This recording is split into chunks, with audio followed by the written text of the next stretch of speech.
Welcome to Anas ভাইয়ের ব্যবসায়িক আড্ডা। আচ্ছা ঠিক আছে, এটা টাইটেল না, বাট অনেকের কমেন্ট দেখে এরকম মনে হয়। অথবা ওয়েলকাম টু বিদ্যানন্দ ফাউন্ডেশন, এইটাও উপযুক্ত কথা হয় না, কারণ আমরা এখানে কোনো দাতব্য সংস্থা চালাচ্ছি না, না কোনো ব্যবসায়িক প্রতিষ্ঠান চালাচ্ছি।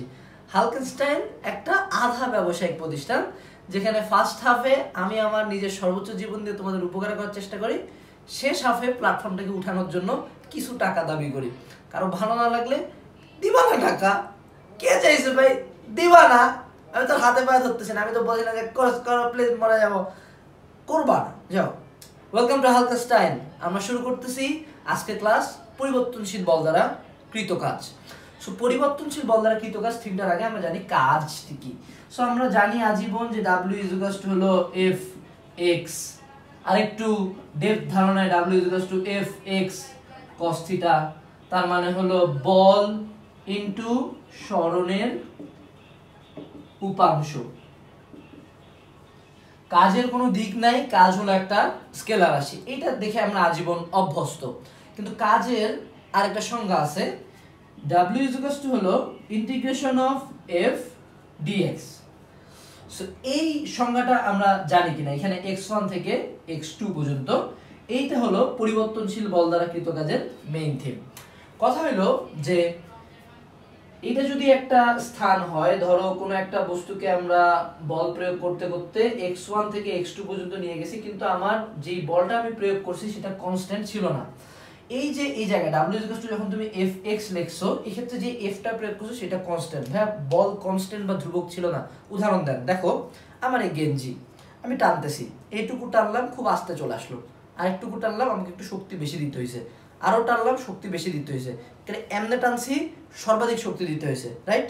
সো আমার এই যে গেঞ্জিটা যখন আমি সরণ ঘটাচ্ছি, নির্ধারিত সরণের জন্য আমার বলটার পরিমাণ বাড়তে আছে। চিন্তা করো একটা স্প্রিংকে এরকম করলাম, প্রথমে এত বড় ছিল, একটু আনলাম কাছে, শক্তি কম লাগলো, আরো কাছে আনলাম শক্তি বেশি লাগবে, আরো কাছে আনলাম শক্তি বেশি লাগবে, খুব কাছে আনতে শক্তি বেশি লাগবে। তার মানে আমার স্প্রিংটাকে যত আমি সংকুচিত করতে যাচ্ছি, তত শক্তির পরিমাণ আমার বাড়তেছে, অর্থাৎ বলের মানটা চেঞ্জ হচ্ছে। পরিবর্তনশীল বল দ্বারা কৃত কাজের জন্য আমাদেরকে ইন্টিগ্রেশন করতে হয়। যদি x1 সরণের আদিসীমা হয় এবং x2 পর্যন্ত সরণ ঘটে, তাহলে পরিবর্তনশীল বল দ্বারা কৃত কাজ হলো W equals two integration of f dx। উদাহরণ যদি দেই, কোথায় গেল,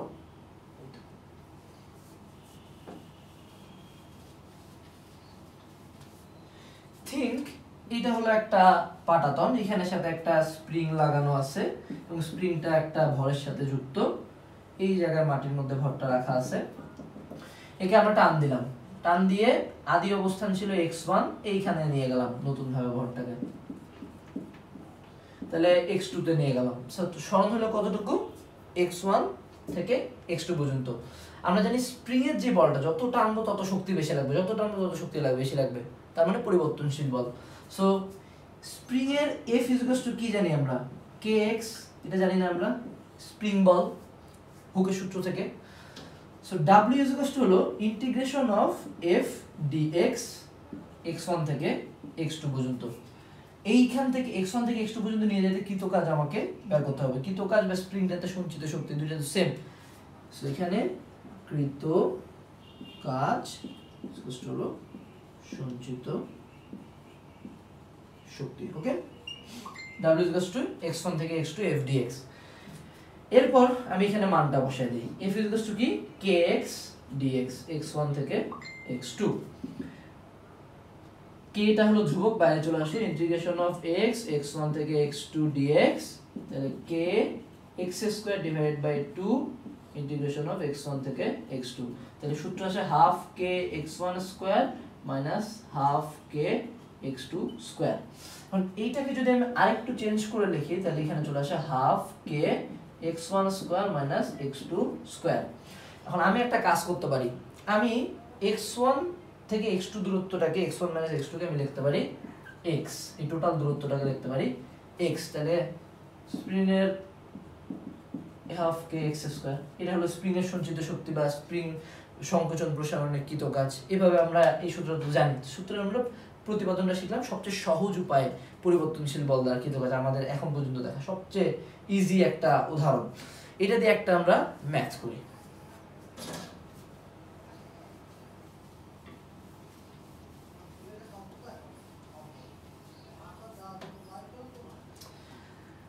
বলা হইল একটা বস্তু ছিল 10 কেজি ভরের, সে 30 মিটার উচ্চতা থেকে পড়লো একটা স্প্রিং এর উপর। এই স্প্রিংটার বল ধ্রুবক হলো 10 নিউটন পার মিটার ইনভার্স। প্রশ্ন হলো সে যখন এটার উপরে পড়বে আসে এখানে আঘাত করবে, স্প্রিংটা কতটুকু সংকুচিত হবে, x = হোয়াট। জিনিসটা আমরা চিন্তা করতে পারি যে একটা বলকে অনেক উপর থেকে একটা পেরেকের উপর ফেলে দিলাম, পেরেকটা মাটির ভিতরে x পরিমাণ ঢুকে গেল। এইটুকুই ছিল ম্যাথটার ট্রিক্স। সো তুমি যদি প্রথমেই লিখে ফেলো যে হাফ কে x স্কয়ার হলো mgh, ম্যাথটা হবে না। কারণ কি, এই বস্তুটা যখন পড়তেছে, বস্তুটা পড়ার দ্বিতীয় অবস্থায় স্প্রিংটা এইটুকু সংকুচিত হয়ে এখান পর্যন্ত আসছে, তার মানে এই যে x পরিমাণ সে সংকুচিত হয়েছে, এখানে ছিল h, তার মানে বস্তুটা টোটাল ফল কত, টোটাল ফল হলো h + x, তার মানে তোমার এই জায়গাটা পার্শিয়ালি রাইট।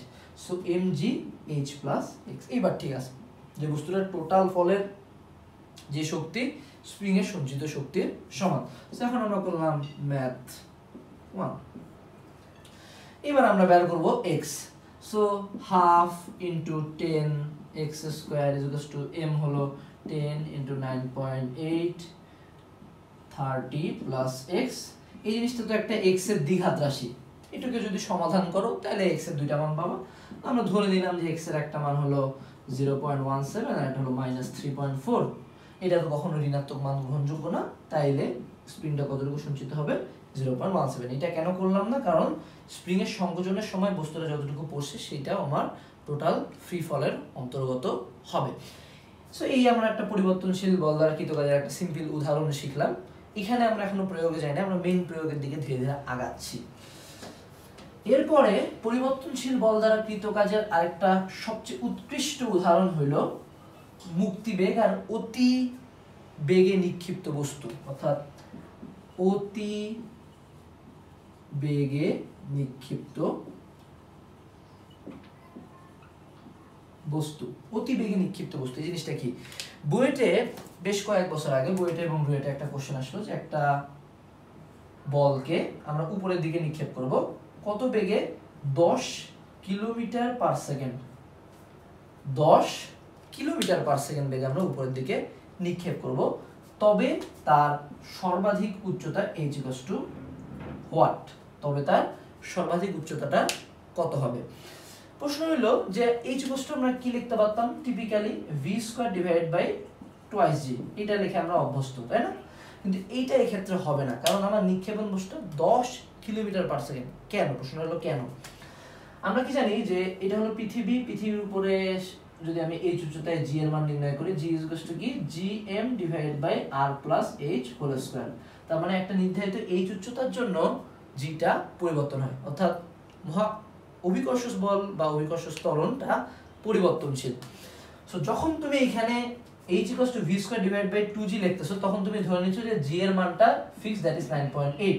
কিন্তু বস্তুটাকে 10 কিলোমিটার/সেকেন্ড বেগে নিক্ষেপ করলে সেটা এতটাই উচ্চতায় যাবে যেই উচ্চতাটাতে g এর মান পরিবর্তন হয়ে যাবে। অর্থাৎ এই ক্ষেত্রে এই বলটার ক্ষেত্রে অভিকর্ষ বলটা পরিবর্তনশীল। পরিবর্তনশীল বল কি, অভিকর্ষ বল পরিবর্তনশীল বল এই ক্ষেত্রে। কারণ কি, বস্তুটা এত উঁচু যাবে যে উচ্চতাতে আমরা জিটাকে আর ধ্রুবক বলতে পারবো না। এই সূত্রটা এই ক্ষেত্রে প্রযোজ্য হবে না। যারা এটা এক লাইনে করে দিছিল তাদের সবার হলো অভিকর্ষ বল এখানে পরিবর্তনশীল বল।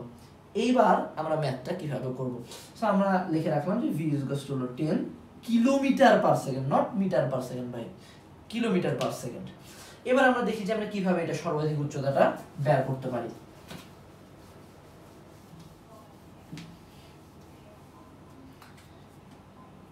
যেমন ধরি এবার কোন একটা বস্তু পৃথিবী পৃষ্ঠ থেকে যাত্রা শুরু করলো, পৃথিবী পৃষ্ঠ থেকে ধরো পৃথিবী r ব্যাসার্ধ থেকে, এবং সে সর্বোচ্চ উচ্চতায় h এ গেল। আমি অনেক বেশি বেগ v বেগে তাকে নিক্ষেপ করছি, তার ভর ছিল m, পৃথিবীর ভর হলো বড় m, অনেক বেশি উচ্চতায় এসে গেল, ঠিক আছে? তাহলে এক্ষেত্রে যে কনসেপ্টটা কাজে লাগবে যে বস্তুটার গতিশক্তি হাফ এম ভি স্কোয়ার হবে পরিবর্তনশীল বল অভিকর্ষ বল। এক্ষেত্রে অভিকর্ষ বল যেহেতু পরিবর্তনশীল কারণ এই উচ্চতা অনেক বেশি, অভিকর্ষ বল দ্বারা কৃত কাজের সমান। অর্থাৎ আমি এটাকে এফ জি লিখলাম, এফ জি ডি আর। কেন ডি আর? কারণ আর কেন এখানে পরিবর্তনশীল চলক? কারণ আমরা বস্তুটার দূরত্ব মাপবো কিসের সাপেক্ষে? কেন্দ্রের সাপেক্ষে। অর্থাৎ আমি পরিবর্তনশীল চলক এখানে আমি রাখলাম, আর বস্তুটার দূরত্ব মাপবো আমরা পৃথিবীর কেন্দ্র থেকে। মহাকর্ষ বল দুটো বস্তুর কেন্দ্রের মধ্যে কাজ করে। এখন নিম্ন সীমা কি? বস্তুটা আর থেকে অর্থাৎ পৃথিবীর পৃষ্ঠ থেকে যাত্রা শুরু করেছিল এবং অনেক বেশি উচ্চতা আর প্লাস এইচে গেল, রাইট? এখন আমরা হাফ এম ভি স্কয়ার হলো integration of R R plus H. অবশ্যই এই ক্ষেত্রে অভিকর্ষ বলটা তাদের মধ্যবর্তী মহাকর্ষ বলের সমান, G M M divide by R square D R. Half M V square is equal to integration of R divide by R plus H. G M M এখান থেকে হলো জি এম এম, তিনটাই যেহেতু ধ্রুবক এটার মধ্যে কোনো চেঞ্জ আসবে না। এবার দেখো এই তিনটাকে আমরা বাইরে লিখতে পারি ইন্টিগ্রেশনে। যারা ইন্টিগ্রেশনের বেসিক না জানো তারা এই ক্লাসটা করে খুব একটা মজা পাবা না। এবার 1 ভাগ আর স্কয়ার ডি আর। এবার ইন্টিগ্রেশন অফ 1 ভাগ আর স্কয়ার কিভাবে হবে? আমরা একটা সিম্পল সূত্র লিখি, x to the power n integration dx equal to হলো x to the power n plus 1 divide by n plus 1। এই তো।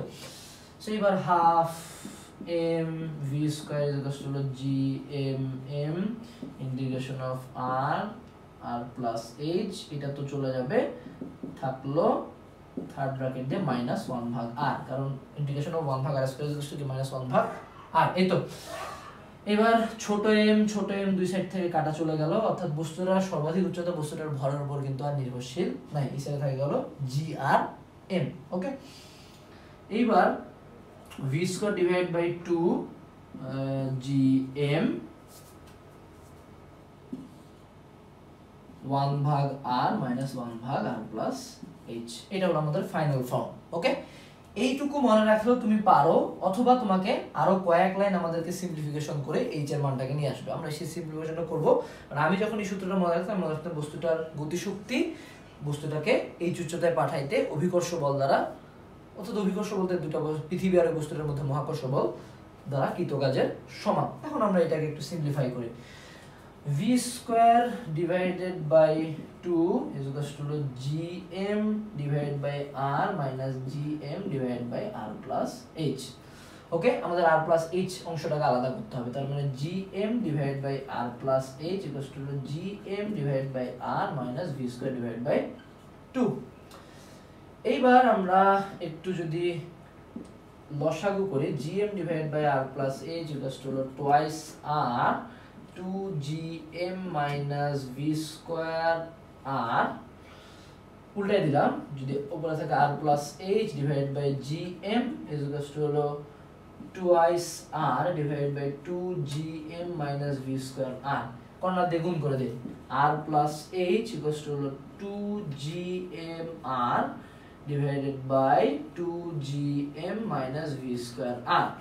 এবার h টাকে রেখে দিব, আর বিয়োগ করে দিই, h equals to তাহলে 2gmr minus divided by 2gm minus v square r minus r। এটা হলো আমাদের ফাইনাল ফর্মুলা। তোমরা বইয়ের মধ্যে কিন্তু এই সূত্রটা পাবা না, বইয়ের মধ্যে একটা আলাদা সূত্র দেওয়া আছে। আমি যদি একটু খুঁজে বের করি বইয়ের মধ্যে সূত্রটা,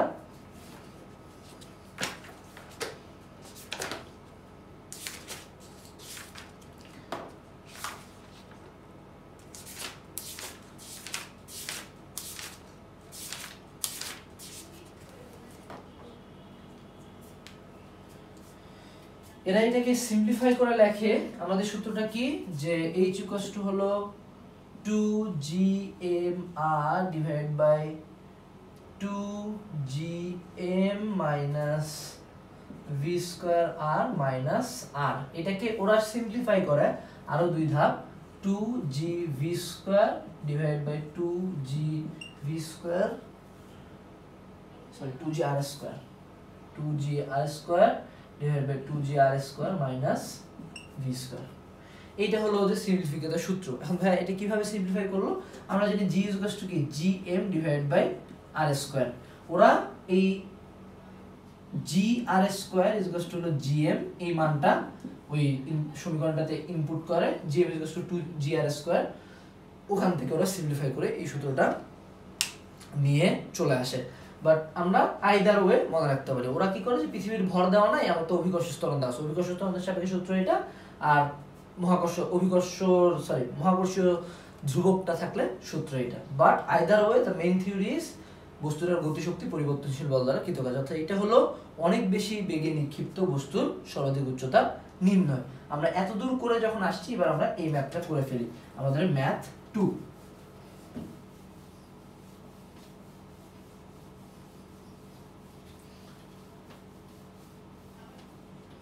বস্তুটার ভি কত, 10 কিলোমিটার পার সেকেন্ড, আমরা জি ইউজ জানি 9.8। সর্বাধিক উচ্চতার অনেক বেশি বেগে নিক্ষিপ্ত বস্তুর জন্য সর্বাধিক উচ্চতা হলো 2g r square divided by 2g r square minus v square. এই তো 2 into 9.8, আর এর মান হলো 6.4 into 10 to the power 6 metre square, এবার 2 9.8 into 6.4 into 10 to the power 6 square minus v square কত, 10 into 10 to the power 3 whole square. এই তো এটা হলো h এর মান। সো h এর মান এখান থেকে ক্যালকুলেশন করে যা আসবে, আসতে পারে কয়েক কিলোমিটার, আমি ধরে নিলাম যে 17 কিলোমিটার হইতে পারে, আই ডোন্ট নো, তোমাদেরকে এটা ক্যালকুলেটরে বসে ক্যালকুলেশন করতে হবে। সেটা ছিল অতি বেগে নিক্ষিপ্ত বস্তু সর্বাধিক উচ্চতা। আরেকটা জায়গায় এই পরিবর্তনশীল বল দ্বারা কৃতকাজের ধারণাটা লাগে, যেটা হলো মুক্তিবেগ। এই থিমটাকে আরেক পর্যায়ে নিয়ে যাওয়া। এবার পরিবর্তনশীল বল দ্বারা কৃতকাজের মুক্তিবেগ। মুক্তিবেগ হলো যে এটা হলো পৃথিবীর উপর, পৃথিবী থেকে আর দূরত্বে একটা বস্তু ছিল, এবার একে আমি এমন একটা বেগে নিক্ষেপ করবো যে এটা অসীমে চলে যাবে। অর্থাৎ আগের বার যদি আমার শেষ অবস্থান ছিল আর প্লাসে, এবার আমার অবস্থান হয়ে যাবে একদম ইনফিনিটি।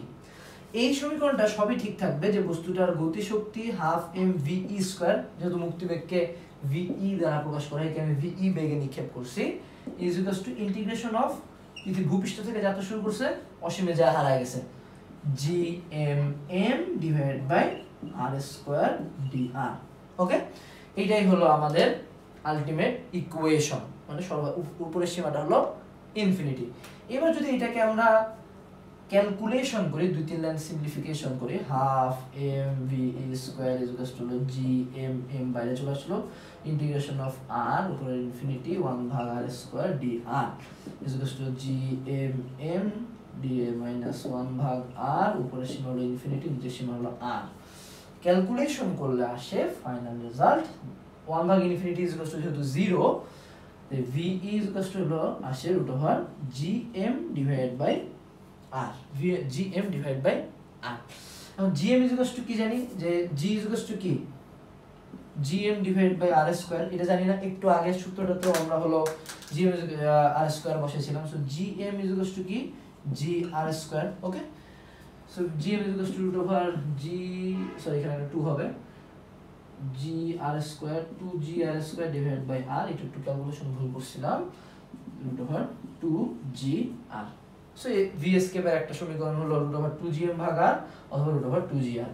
মুদ্রা কথা হলো মুক্তিবেগটা বুঝার আগে যদি আমরা ওইটা বুঝে আসি, মুক্তিবেগটা অনেক ইজি লাগবে, ইন্টিগ্রেশনটা করে জাস্ট ইনফিনিটি মানটা বসাই দিলে চলে আসলো। সো এইভাবে আমাদের মুক্তিবেগের ধারণাটা চলে আসে। ওকে, এটা যদি আমরা বুঝে থাকি তাহলে আমরা একটা মুক্তিবেগের সিম্পল ম্যাথ করি, সিম্পল অ্যাকচুয়ালি ক্রিটিক্যাল ম্যাথটা এরকম যে কোন একটা কৃত্রিম উপগ্রহ পৃথিবীর খুব কাছ দিয়ে যাচ্ছিল, অর্থাৎ এটার জন্য h = 0, পৃথিবীর খুব কাছ দিয়ে যাচ্ছিল, তাকে যদি আমি পৃথিবীর খুব কাছ দিয়ে পৃথিবীর চারপাশে দিয়ে প্রদক্ষিণ করতেছিল, তাকে আমি কত বেশি, মানে তার গতিশক্তি কত পার্সেন্ট, কত শতাংশ বৃদ্ধি করলে তা মহাকাশে চলে যাবে, মানে মুক্তিবেগ প্রাপ্ত হবে, পৃথিবীর আকর্ষণের বাইরে চলে যাবে, গতিশক্তি কত শতাংশ বৃদ্ধি করলে। ওকে, এই ম্যাথটা যদি আমরা করি, দেখো এ যদি পৃথিবীর চারপাশ দিয়ে প্রদক্ষিণ করে, তাহলে পৃথিবীর চারপাশ দিয়ে v = আমরা কি জানি, root over gm divide by r plus h, right. এখন এই যেহেতু 0 পৃথিবীর খুব কাছ দিয়ে ঘুরতেছে, তাহলে √gm divided by r √g r v √g r। এইবার যদি আমরা মুক্তিবেগের ক্ষেত্রে যাই, মানে এটা হলো তার কক্ষপথের চারপাশে বেগ v √gr, এবং মুক্তিবেগ হলো কি √2gr। তাহলে কতটুকু তার, যদি আমি এর সাপেক্ষে গতিশক্তি বের করি, E1 হলো হাফ m v স্কয়ার, তার মানে half into m into √gr whole square. যদি স্কয়ার করে দেই তাহলে half m g r, right. এবার পরবর্তীতে যখন আমি মুক্তিবেগ প্রাপ্ত হব তখন গতিশক্তি কি হবে, half m v e square, half m v হলো √2gr হোল স্কয়ার, অর্থাৎ m g r।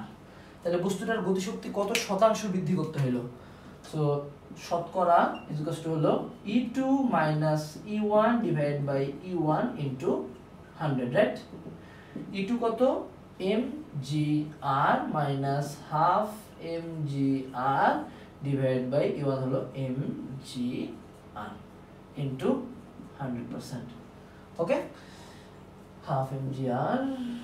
তাহলে টোটালটা কাটাকাটি করলে উত্তর চলে আসে 100%, অর্থাৎ বস্তুটার গতিশক্তি 100% বৃদ্ধি করতে হবে। 100% বৃদ্ধি মানে জাস্ট গতিশক্তিকে দ্বিগুণ করা, এটা একটু ক্যালকুলেশন করলে নিজেরাই বুঝবা, বাট মুদ্রা কথা হলো এইটা, যে বস্তুটার গতিশক্তি আমরা এত % বৃদ্ধি করলে।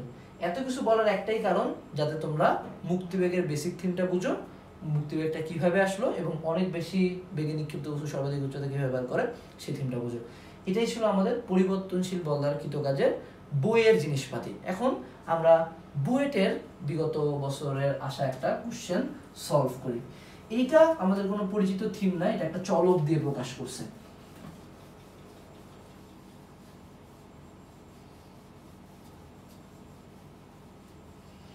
বলা হলো কোন একটা বস্তুর সরণ x = 3t square minus 2t plus 2, কোন একটা বস্তুর সরণ এই সমীকরণ অনুযায়ী হয়, অর্থাৎ তুমি 1 সেকেন্ড পরে সরণ এখানে 1 বসায় দিলে আসবে, 2 সেকেন্ড পরে সরণ এটা 2 বসায় দিলে আসবে, এই সমীকরণ অনুযায়ী বস্তুটার সরণ হয়।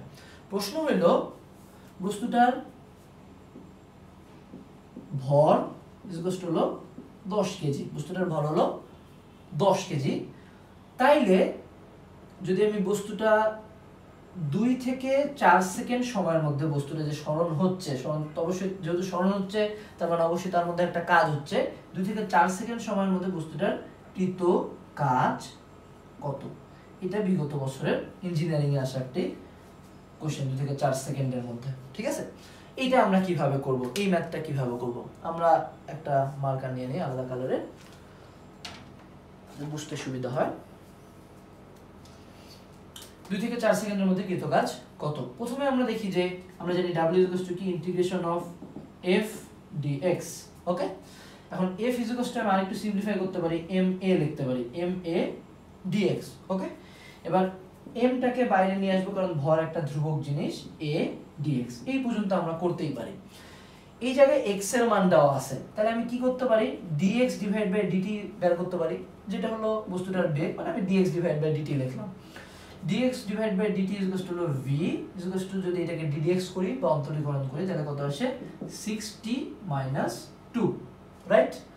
এবার যদি আমি আরেক ধাপ dv ডিভাইড বাই dt করি তাহলে আমরা ত্বরণ a পাওয়া যাব, a কত আসে, 6, রাইট। এই রাশিগুলো ঠিকঠাক, তুমি এই জায়গায় মানটা বসাও, m এর মান কত, dv ডিভাইডেড dt মান তো তুমি পেয়ে গেছো 6 dx। প্রশ্ন হলো যে তোমাকে যে আমি মান দিছি, t1 এর মান হলো 2 সেকেন্ড, t2 এর মান হলো 4 সেকেন্ড। তোমার এখানে অন্তরীকরণের ক্ষেত্রে চলক হলো dx, কিন্তু তোমাকে যেই দুইটা চলকের মান দিয়েছি সেটা হলো t, অর্থাৎ dx চলকটাকে তোমাকে প্রতিস্থাপন করতে হবে t দিয়ে।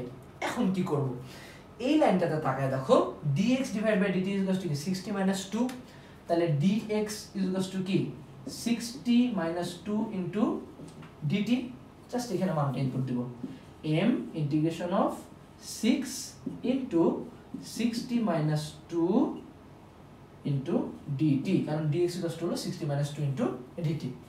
এইবার t1 এর মান হলো 2, t2 এর মান হলো 4। এখন ইন্টিগ্রেশনটা হবে, এখন আমরা চলক এক্স কে টি দ্বারা পরিবর্তন করে ফেলছি। এখন এই জিনিসটা পরিবর্তনশীল বল দ্বারা কৃত কাজের থিম দিয়ে হয়ে যাচ্ছে। এইবার আমরা এটা লিখবো এম এর মান হলো 10 ইন্টিগ্রেশন অফ 2 4 6 6 হলো 36t মাইনাস 12 dt 10 ইন্টু এটা হয়ে যাবে 36t স্কোয়ার ডিভাইড বাই 2, এখানে হলো 4 এখানে হলো 2 মাইনাস এই জায়গায় হবে হলো 12t, এখানে হলো 4 এখানে 2। ক্যালকুলেশন করে তোমাদের যা মান আসবে তাই। আমি ধরে নিলাম যে এখানে আমার মান আসলো 210 জুল। এটাতে কোনো সমস্যা নাই, যেহেতু আমাদের ক্যালকুলেটর নেই আমরা মান নিয়ে চিন্তা করবো না, আমরা ক্যালকুলেশন করে মানটা কিন্তু বসাবো। সো এইটাই ছিল ওই ম্যাথটার উত্তর। ম্যাথটার টুইস্টের লাইনটা কোথায়, যে সবাই এই পর্যন্ত আসতে পারবে, এক দল তো প্রথমেই ছাড়ে দিবে, যে দল একটু ট্যালেন্টেড এই পর্যন্ত আসবে, আর যেই দল খুব ভালো মতো বেসিকটা বুঝছে সেই দল এই পর্যন্ত চলে আসবে, যে dx কে dt দ্বারা প্রতিস্থাপন করা। এখানেই আমাদের শেষ হচ্ছে পরিবর্তনশীল বল দ্বারা কৃত কাজের থিমটা। আশা করি এই থিমটা টোটালি তোমাদের ক্লিয়ার হয়ে গেছে।